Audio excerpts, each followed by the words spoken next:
Bismillahirrahmanirrahim. Assalamualaikum warahmatullahi wabarakatuh. Selamat datang teman-teman di video ini. Kali ini kita akan membahas tentang kehidupan keagamaan yang ada di Timur Tengah.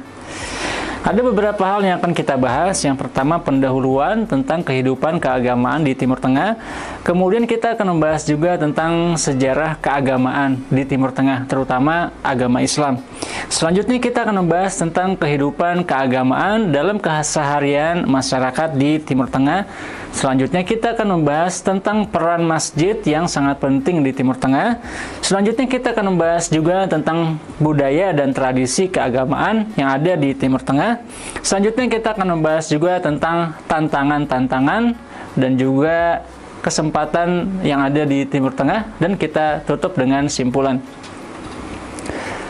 Yang akan kita bahas kali ini kebanyakan tentang agama Islam, teman-teman. Pertama, kita akan membahas tentang perkembangan agama Islam di Timur Tengah. Yang pertama, sejak abad ke-7, umat Islam lahir dan tumbuh setelah kemunculan Nabi Muhammad SAW. Di masa ini, umat Islam masih dipimpin oleh Nabi Muhammad SAW, kemudian dilanjutkan oleh 4 orang Khulafaur Rasyidin, sahabat beliau, Abu Bakar, Umar, Utsman, dan Ali bin Abi Thalib. Kemudian setelah abad ke-7 dan masa Khulafaur Rasyidin, kemudian umat Islam masuk nantinya ke fase selanjutnya, teman-teman, yaitu di abad ke-8 sampai ke-13. Di masa Nabi Muhammad SAW dan di masa Khulafaur Rasyidin, umat Islam masih bersatu, teman-teman sekalian. Namun sebenarnya di masa Khulafaur Rasyidin sudah muncul beberapa aliran-aliran baru di dalam agama Islam, terutama pasca wafatnya Utsman bin Affan yang kemudian melahirkan beberapa aliran seperti Syiah, para pendukung fanatik Ali bin Abi Thalib yang memiliki keyakinan yang agak berbeda dengan mayoritas umat Islam yang beraliran Sunni. Kemudian ada pula aliran Khawarij yang mereka ini keluar dari barisan Ali bin Abi Thalib.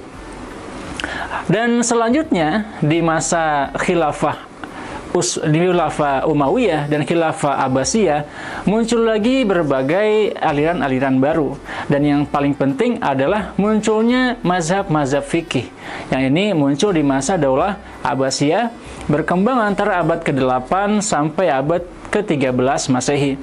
Muncul beberapa mazhab-mazhab besar seperti mazhab Maliki, mazhab Hanafi, mazhab Hambali, dan juga mazhab Syafi'i yang perkembangan dan penyebarannya berbeda-beda di beberapa wilayah di dunia Islam. Selanjutnya, masuk ke abad-abad selanjutnya, abad ke-14 hingga abad ke-20, muncul dinasti-dinasti yang masing-masing dinasti ini memiliki kepemimpinan dan juga kekuasaan politik yang merdeka satu dengan yang lainnya.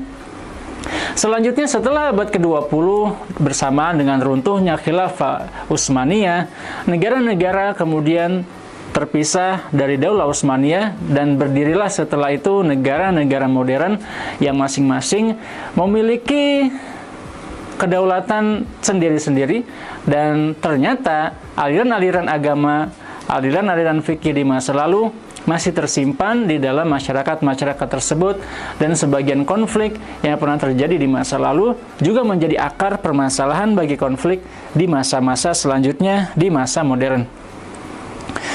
Yang pertama, kita akan bahas, teman-teman sekalian, selanjutnya tentang perbedaan Sunni Syiah dan penyebarannya. Sunni dan Syiah sebenarnya memiliki banyak kemiripan, namun hal yang paling penting adalah Syiah ini mereka fanatik kepada Ali bin Abi Thalib, dan mereka tidak mengakui beberapa khalifah umat Islam, antara lain Abu Bakar, Umar, dan juga Utsman tidak diakui oleh para pendukung Syiah. Bahkan mereka menganggap para khalifah tersebut sudah kafir, dan begitu juga para sahabat yang lainnya. Orang-orang Syiah ini, hadirin sekalian, teman-teman sekalian, kebanyakan terkonsentrasi di bekas wilayah Persia, yaitu wilayah Iran, Irak, dan sekitarnya. Ada beberapa negara lain yang memiliki presentasi Syiah cukup besar, seperti antara lain di Turki, kemudian Azerbaijan, Pakistan, dan juga Afghanistan dan Yaman. Namun yang paling besar tentu saja di wilayah Iran. Mengapa demikian? Karena Ali bin Abi Thalib memang memiliki hubungan keluarga dengan Kekaisaran Persia, karena Ali bin Abi Thalib memiliki menantu yang merupakan putri dari Kaisar Persia bernama Yezdagat. Selain itu, kita bisa lihat pula bahwa presentasi Syiah juga ada di berbagai wilayah lain. Yang paling tinggi tentu saja Iran, yang kurang lebih penduduknya 90-95% beraliran Syiah. Kemudian ada juga Azerbaijan yang kurang lebih 65-75% beraliran Syiah. Kemudian ada pula Bahrain, tetangganya Iran, yang presentasinya 65-75%. Ada pula Irak yang Syiahnya kurang lebih 65-70%. Kemudian ada Libanon 45-55%, dan yang lainnya semakin kecil dan semakin kecil lagi. Selain itu, pembagian penyebaran wilayah umat Islam dalam hal mazhab fikih juga beragam, teman-teman sekalian. Yang paling pertama tentu saja mazhab Maliki. Mazhab Maliki ini dianggap paling awal berkembang dan menjadi mazhab yang sangat penting di dunia Islam, dan penyebarannya kebanyakan ada di wilayah Afrika Utara dan sekitarnya, seperti Tunisia, Maroko, Aljazair, bahkan di wilayah Mesir. Selanjutnya mazhab Syafi'i yang merupakan murid dari Imam Malik. Mazhab Syafi'i ini dianggap lebih moderat, pertengahan antara fundamentalis dan juga liberal, dan mazhab Syafi'i ini berkembang di beberapa wilayah, antara lain di wilayah Yaman, di wilayah Afrika bagian timur, dan juga di negeri kita, Indonesia, dan wilayah lain juga di Asia Tenggara. Selanjutnya adalah mazhab Hanafi. Mazhab Hanafi merupakan mazhab resmi dari Khilafah Abbasiyah dan juga Khilafah Utsmaniyah. Karena itu kita bisa melihat penyebarannya yang sangat luas, terutama di negara Turki, kemudian di wilayah India, di wilayah Pakistan, dan di sebagian wilayah Asia Tengah dan juga wilayah Cina. Selanjutnya yang paling terakhir muncul adalah mazhab Hambali. Mazhab ini berkembang sejauh ini menjadi sangat dominan hanya di wilayah Saudi Arabia dan menjadi mazhab resmi bagi pemerintahan Saudi Arabia. Lalu bagaimana kehidupan keagamaan sehari-hari di Timur Tengah? Kurang lebih mirip dengan yang ada di wilayah-wilayah Islam lainnya di luar Timur Tengah. Mereka juga melaksanakan sholat 5 waktu, kemudian ada kegiatan puasa Ramadan.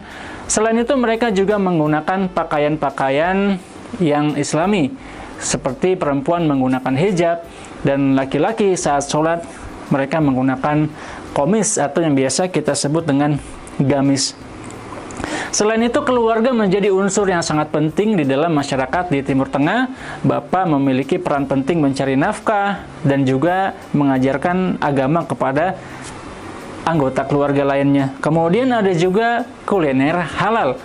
Ini yang akan kita temui di berbagai wilayah di Timur Tengah. Mereka sangat memperhatikan halal atau tidaknya makanan, sebagaimana yang kita rasakan juga di wilayah Indonesia.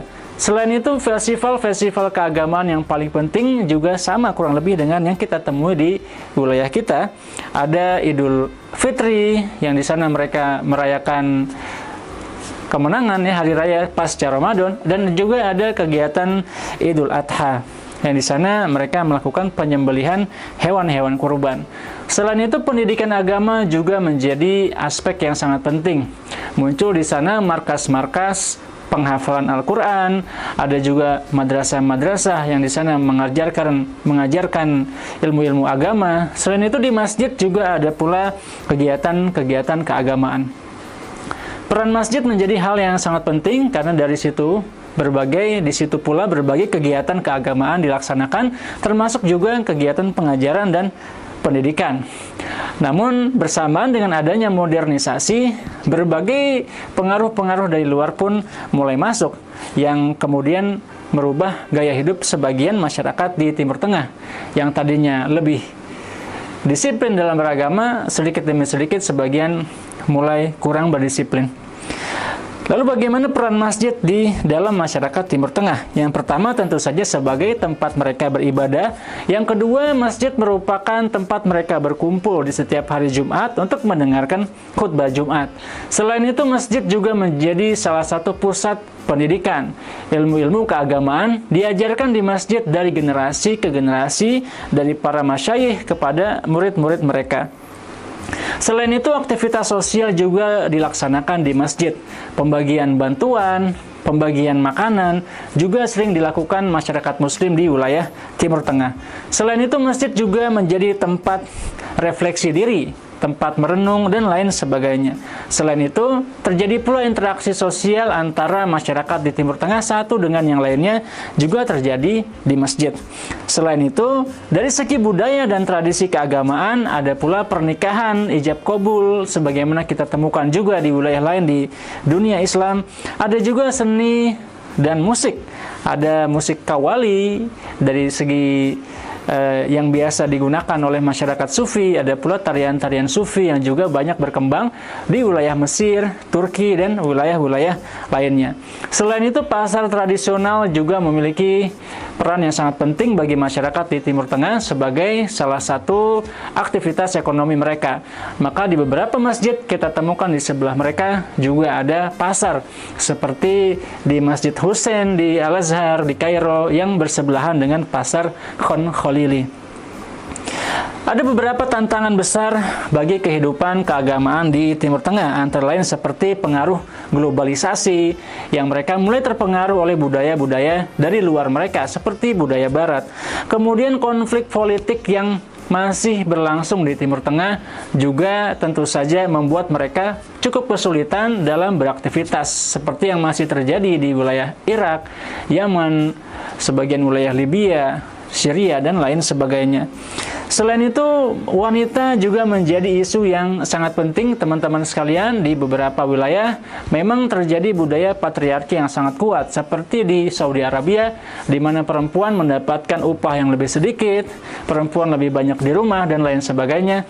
Namun sedikit demi sedikit hal ini mulai dikurangi dan lain sebagainya. Dan ada pula negara yang lebih progresif lagi, seperti Tunisia, yang lebih mengedepankan peran perempuan di berbagai sektor. Demikian teman-teman, kita sampai kepada kesimpulan bahwa masyarakat Timur Tengah, meskipun mereka sama-sama mayoritas Islam, tetapi terdapat beberapa aliran-aliran dari Islam dan juga beberapa mazhab-mazhab yang berkembang di Timur Tengah, dan ada pula beberapa adat istiadat, tradisi keislaman yang berkembang di Timur Tengah. Terima kasih teman-teman atas perhatiannya, dan sampai ketemu lagi insyaallah. Wassalamualaikum warahmatullahi wabarakatuh.